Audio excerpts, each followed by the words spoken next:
រៀបមួយទៀតរៀបឲ្យសារតែទឹកដោះមេដែរអានេះខ្ញុំនិយាយក្នុងលក្ខខណ្ឌកូនជ្រូកតូចដែលទៅពីកើរហូតដល់វានៅបើកដោះមេណាអញ្ចឹងអាការរៀបដោយសារទឹកដោះមេនេះគឺជារឿងដែលសំខាន់ហើយពិបាកក្នុងការព្យាបាលបើសិនជាបងប្អូនគ្រាន់តែចាក់តែថ្នាំលើកូនជ្រូកប៉ុន្តែបងប្អូនអត់ចាក់ថ្នាំទៅលើមេអញ្ចឹងហើយបានសិនជាក្នុងករណីថាហើយបងប្អូនអាចអង្កេតបានថាដល់ពេលដែលបងប្អូនចាំមេយកកូនគាត់ថា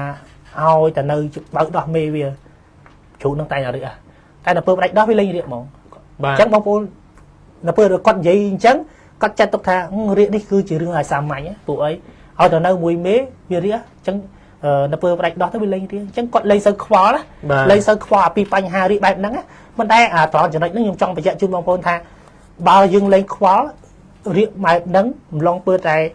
ពីវាបើកដោះមេកើតបានមួយថ្ងៃពីរថ្ងៃវាបើកដោះមិនអញ្ចឹងណារហូតដល់ផ្ដាច់ដោះអាយុ25ថ្ងៃឬក៏30ថ្ងៃហ្នឹងវានៅបន្តរៀកអញ្ចឹងបងប្អូនសម័យមើលថាពវៀនវាយ៉ាងម៉េចអាហ្នឹងគេហៅរៀករ៉ាំរ៉ៃអញ្ចឹងនៅពេលដែលពវៀនតូចវាមានការខូចខាតវារៀករយៈពេលយូររៀករ៉ាំរ៉ៃហ្នឹងហើយដែលជាហេតុដែលធ្វើឲ្យកូនជ្រូកនឹងក្រិនកាលណាវាក្រិនទោះបងប្អូនឲ្យវាផ្ដាច់ដោះរៀនស៊ីចំណីណាល្អដែរក៏វាអត់អាចលូតលាស់ដូចសុខភាពជ្រូកធម្មតាទេហើយកូនជ្រូកដែលបងប្អូនចំណាំមើលថាបងប្អូនដែលមានបញ្ហារៀកក្នុងអំឡុងពេលវាបើកដោះមេវាហ្នឹងណាបងប្អូនចំណាំមើលថាជ្រូកនឹងផ្ដាច់ដោះបានប៉ុន្មាន4គីឡូអ្នកខ្លះ3គីឡូកន្លះតែប៉ុណ្្នឹងទេអត់មានអីច្រើនជាងហ្នឹងទេគីឡូតូច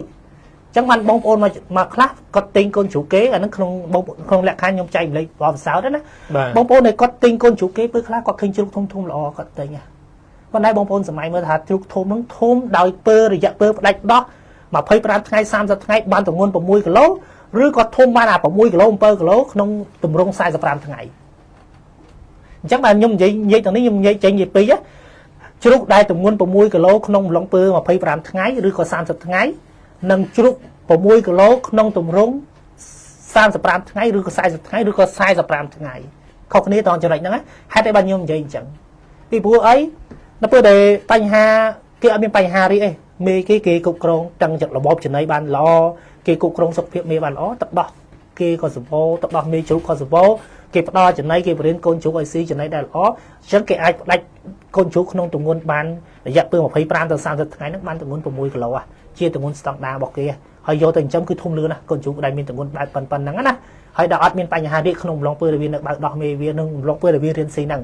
តែដោយឡែកសម្រាប់កូនជ្រូកណាដែលវាមានបញ្ហារាកក្នុងអំឡុងពេលដែលវាកំពុងបើកដោះមេឬក៏អំឡុងពេលដែលរៀនស៊ីហ្នឹងចំណៃហ្នឹងហើយទម្ងន់ដូចគ្នាប៉ុន្តែទម្ងន់នេះខុសរយៈពេលថ្ងៃមានន័យថាបងប្អូនមួយចំនួនគឺដល់ពេលផ្ដាច់ដោះហើយគាត់ចាប់ដើមឲ្យកូនជ្រូករៀនស៊ីចំណីចាប់ដើមឲ្យស៊ីហើយគាត់អត់តន់លក់ភ្លាមទេដោយសារគីឡូនៅទូចកូនជ្រូកនៅខ្សោយរៀងញ័រទន់ណាអញ្ចឹងគាត់សុកចិត្តបំពន់កូនជ្រូកគាត់ចាយពេល10ថ្ងៃទៀតឬក៏ចាយពេលកន្លះខែទៀតដើម្បីបំពន់កូនជ្រូកគាត់ឲ្យឡើងសាច់ល្អអញ្ចឹងដល់ពេលបងប្អូនឃើញទម្រង់បែបហ្នឹងហើយឃើញគេលក់រៀងធូរថ្លៃហើយបងប្អូនទៅទិញចំអាកូនជ្រូកបែបហ្នឹងណាជ្រូកសាច់បងប្អូនចិញ្ចឹមវគ្គហ្នឹងគឺទឹកណាស់ហើយបងប្អូនអាចចំណាំមើលខ្លួនឯងហើយទៅបើសិនជាបងប្អូនដែលអ្នកទិញកូនជ្រូកហ្នឹងបងប្អូនអាចចំណាំមើលខ្លួនឯងថាវគ្គណាដែលបងប្អូនទិញហេតុអីបានជាវគ្គហ្នឹងចិញ្ចឹមតឹងខ្លាំងអាវគ្គខ្លះចិញ្ចឹមមិនតឹងហើយប្រើចំណីដូចគ្នាលក្ខខណ្ឌចិញ្ចឹមដូចគ្នាលក្ខខណ្ឌប្រើចំណីដូចគ្នាអាហ្នឹងហើយគឺជារឿងដែលប្រឈមខ្លាំងសម្រាប់បងប្អូនដែលគាត់ទិញកូនជ្រូកគេយកទៅចិញ្ចឹមអានេះគឺជារឿងអញ្ចឹងជាបទពិសោធន៍មួយបងប្អូនអាចធ្វើការប្រុងប្រយ័ត្នហើយតាមដានជាមួយនឹងប្រភពអ្នកដែលគេកូនជ្រូកឲ្យយើងតើការថែទាំការគ្រប់គ្រងរបស់គេជាលក្ខណៈស្តង់ដារឬក៏គេបានគ្រប់គ្រងបានត្រឹមត្រូវអត់សម្រាប់បញ្ហារាកដោយសារនៅក្នុងដំណាក់កាលវាបើកដោះមេវាហ្នឹងអាហ្នឹងគឺជារឿងដែលចាំបាច់បាទ